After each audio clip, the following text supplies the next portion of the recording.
Ladies and gentlemen, good evening and thanks for joining us for the 6 p.m. English news over the Republican television. Let's begin right away with our headlines. The Minister Delegate to the Minister of the Economy, Planning and Regional Development, who doubles as the National Coordinator of the Presidential Plan for the Reconstruction and Development of the Northwest, Southwest and Far North regions of Cameroon, Paul Tasson, has reassured members of Parliament the plan is well on course. Actors in the agri-food values chain from the 6 agricultural basins in Cameroon have answered present for the second edition of the National Networking Day with some of their finishing products. Cameroon is one of the 25 countries in Africa where polygamy is permitted. It is a practice which permits a man to get married to more than one wife, though has been criticized by many in the letter. However, we will have details in the following report.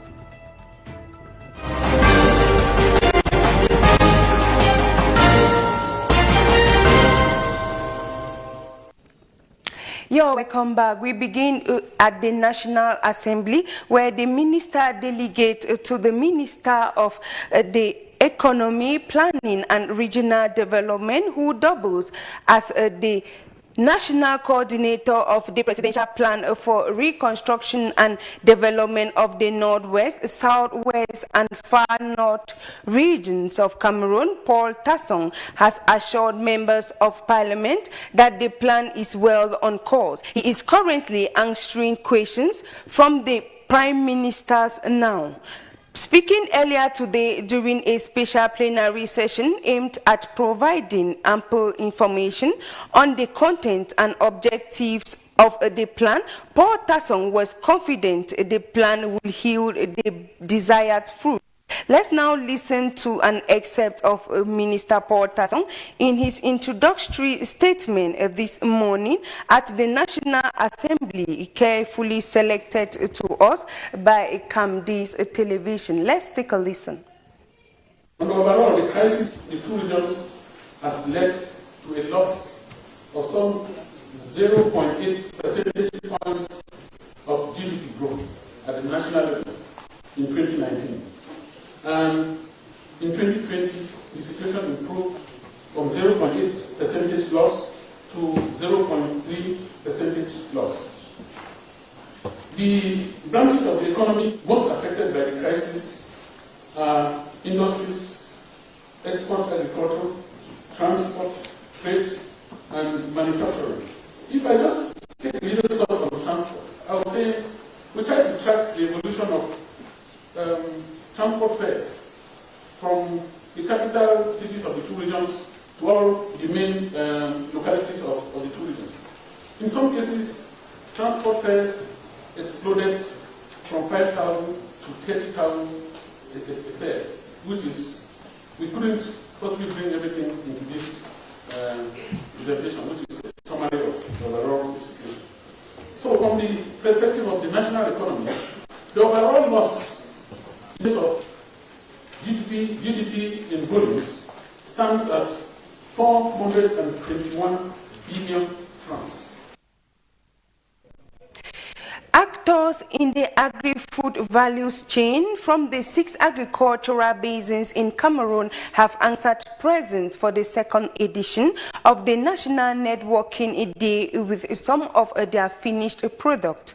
The ceremony that will last 4 days. It began this November 23rd, 2021 at the Yaoundé Town Hall with objectives to implement the sectoral strategy in the terms of promotion and development of small and medium-sized enterprises. And Omeko was present and brought back the following report. Agriculture and agri-food of small and medium-sized enterprises remain an important breeding ground for the country's growth and sustainable development due to its large potential still largely unexploited. Needs for the sector to be valorized and encouraged. We want SME to put the effort together to make some project we can valorize the sector. They know we want SME to work and in the sense of the value check. With that opportunity, they can create more value. They can create more money. They have to make money. Small enterprises with rich output remain examples of hard work. We produce medicinal wines precisely. So principally we thought of the importance of fruits because the wastage of fruits has become so rampant in the country. And we came out with the first product, which was Flovin Red. The Flovin Red, this one is made of fruits and herbs. Now when we look already, you see that there's pineapple, there is soursop, there is beetroots, there is oranges, and you have things like celery, pacey, and all the other ones. There were some other herbs that came from, generally herbs from Africa. This one is principally pineapple and soursop. So we call this one an anti-cancerous wine. Since all our products, we try by all means to use herbs to better off the health of others. Because we thought, looking around, we discovered that 99% of wines that are produced in Cameroon or consumed in Cameroon, none is medicinal. Now we have this one, Flovin Pop. It's also having beetroot in it, pineapple, but non-alcoholic. Despite their efforts, they need support. The bottles that we have here, we have a very big problem with bottles production because the access of having bottles is not a fast thing for us, and also the machines for us to manage and do this, because basically we do this manually. Now the mechanized system to put these stickers is not yet available. So we think that if the government could actually support smaller firms with equipment that they can better off the production to better serve the public, rather than importing much of it from outside. Participants from the center, west, northwest, littoral, southwest, Adamawa and North regions all gathered to expose their achievements. The government is stepping up to valorize this sector and accompany young entrepreneurs. Objective of this second edition of the National Working Day for Actors in the Agri-Food Value Chain at the Yaoundé Town Hall, November 23, 2021, under the theme, Valorizing and Capitalizing on Collaborative Value Chains. We continue with that story to say the Minister of Small and Medium-Sized Enterprises, Social Economy and Handicraft, Achille Basiliken Etoile, acknowledged the challenges faced by small and medium-sized enterprises and assures young entrepreneurs of a brighter future as government is ready to accompany actors of agro-food production. Let's now take a listen to the Minister's excerpt, carefully selected for us by Anne Omeko, speaking on the microphone of Parfait Okala. It is critically important to come back to some of the difficulties that are constraining people in that sector. As you know, they are confronted to the low productivity and competitiveness of agricultural production, the insufficient structuring and compartmentalization of actors' interventions, the institutional, regulatory, judicial, and fiscal environment, which is often not conducive, but also the heart of this is being the difficult access to finance. The Transformation Program, which benefits from the financing of the C2D, the Debt Reduction and Development Contract, was set up in order to resolve most of these constraints and to boost and enhance local production. At the level of each of the 6 production basins, the program mobilizes and brings together several categories of private and institutional actors within the framework of its activities. The basins does have a pool of approved service providers for facilitating access to non-financial services for businesses, specific service for facilitating access to financing, networks of actors, and at the same time also the agri-food SMEs and intermediary organizations. In order to harmonize the program's interventions, the SME Promotion Agency is setting up consultation frameworks in the same basins. From these consultation frameworks, these generated now the need to have at the national level a consultative process. It is a collective challenge, therefore, to pool efforts between all the actors in the agri-food value chain and structuring through the concept of agricultural value chain is not only appropriate to induce collaboration around projects, bringing together not only producers, processors, and distributors, but also all these actors necessary for the smooth functioning of the activities such as equipment suppliers, financial institutions, and technical service providers. Let's now talk in education, where the African Institute of Computer Sciences continues to make Cameroon proud on the African continent and beyond. While 75 students received scholarship grants to study in China, the Congolese National Institution of Research and Pedagogy Action Vision that will facilitate cooperation with African Institute Cameroon for mutual benefits. The triple ceremony was presided over by the resident representative of the school, Anne Claude Abanda. We have details with Isaac Ngonko. The African Institute of Computer Sciences, AICS Cameroon, is a veritable pool of academic excellence in the Central African sub-region. This can be verified through the multiple scholarship schemes the institution continues to benefit from international donors. This Monday, 22nd November 2021, 75 yearly scholarship opportunities given by the Chinese government were presented to the student community, and the enrollment procedures also precised. The institution also received a high-profile delegation from the National Institute of Research and Pedagogic Action of Congo, INRAP, which has also been seduced by the pedagogic excellence of AICS Cameroon.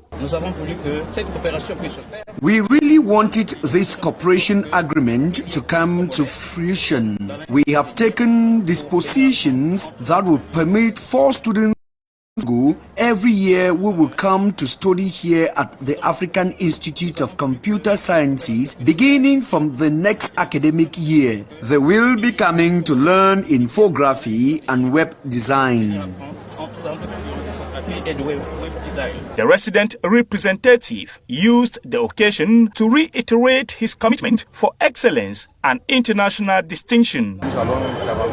We are continually working on ameliorating our habits, our learning environment in order to be more performant. Special thanks to the Director General of INRAP for this collaboration, which will go a long way to reinforce South-South cooperation. The AICS graduates are making Cameroon proud all over the world through their innovation in diverse sectors of life. Our students need to be proactive. Learning computer science doesn't keep you inside the prison of the path on the computer science. You have various, unlimited possibilities. This is one lesson that they could remember. And besides, it shows that the African Institute of Computer Science is having a very huge influence over the world now, in more and more countries. The resident representative of AICS Cameroon therefore used 1 stone to kill 3 birds this Monday as the new administrative and executive organizational chart of the school was presented to the students, staff, and general public. Cameroon is one of the 25 countries in Africa where polygamy is permitted. It is a practice which permits a man to get married to more than one wife. Though has been criticized by many, the latter is, however, changing its perspective. In the following report, our reporter tried to find out from city dwellers the change of a perspective. Let's take a listen. Polygamy in Cameroon, like other parts of Africa, was an important aspect of indigenous culture which was widely acceptable and practiced by many. It is an African family code which encourages men to have an infinite number of wives. Polygamy is a cultural affair. So we are coming from African society, black society, but normally in our society it's already accepted like that. Genetically, African people are polygamous. That by nature, you know, from our forefathers, we grow knowing that we can marry as many women as those civilizations have come in. But genetically, that's our heritage. So to me, it's not a problem.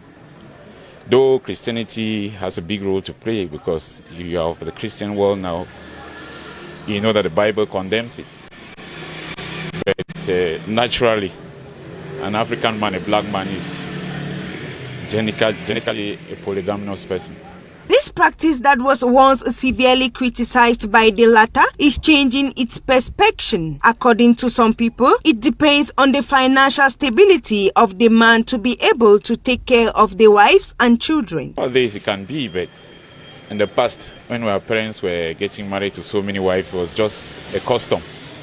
But now with the influence of money, I think probably, because if you see now, even with the Christianity, when somebody has a lot of money, he start going to so many women because they think they can take care of the women. To me, it's still a good thing, though the Bible denies it to a certain extent. But, you know, with women, if they are desperate, you can marry as many as you can. You feel that you are capable of taking care of them. So there's a good side of it, there's the bad side. It depends on how you are doing it. It's good to be polygamous, to marry much as you can. Because I, for one, I will marry more than 2 wives. So yes, so I like it, and I stick on it. I must marry. Some people, on the other hand, say it is out of love. Affair of money, I wouldn't say so, because if I take it on another way, people are making everything on money today. But does these women who are going there are going for money? Taking in the poorest village, are they going to their husband because of money? So, and now depend on affair of love. Despite the fact that this practice is acceptable, it has some positive and negative effects, which many say it can either make someone a better person or destroy them completely by taking away joy from that family. The act of beating a woman is becoming very common in our society. No matter the reasons behind this act, many people still ask this question whether if it is necessary for a man to beat his wife. Our reporter Ann Umeko put this question to some city dwellers and compiled the following report. This is an example of what most women undergo in the hands of their partners. To some, it is the best way to sanction women who are stubborn. Actually, we are human beings. We are not animals, because I believe that only animals can be flogged or beaten. I don't believe that human beings should be beaten no matter what they do. So I don't see any reason why I should lay hands on my wife. Yes, no matter what she does, I think we discuss and we'll come to an understanding. Yes, so beating is not a solution to solve a problem. So I don't believe in beating a woman for any reason whatsoever. A situation yet to be embraced by many, as there is a solution or way out to avoid beating a woman. I think there's no reason for a man to beat a woman, because women have mouth but they have strength to to be beaten.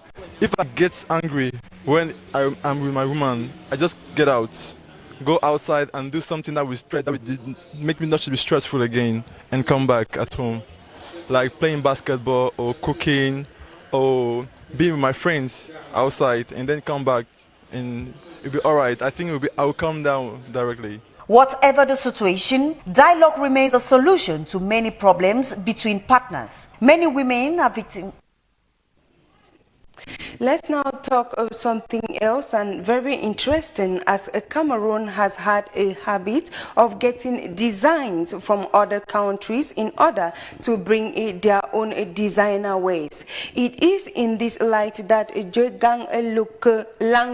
Sandrine Nicole presented this day her book entitled Figurine en Baguette Femmes et Hommes and Garbe Figurine Habillé, a definitive volume, an innovative book which has a lot of insight for secondary and university students.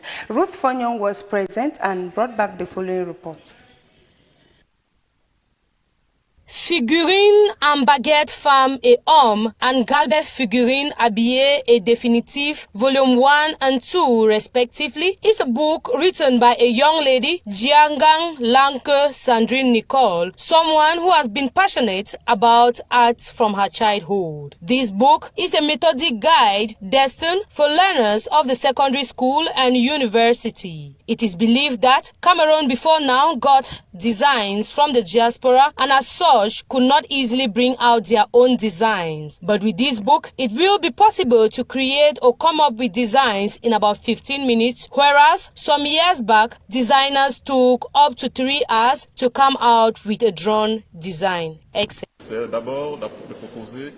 It is a book destined for secondary and university students. The innovation in this book is proposing a simple technique to facilitate the drawing of designs.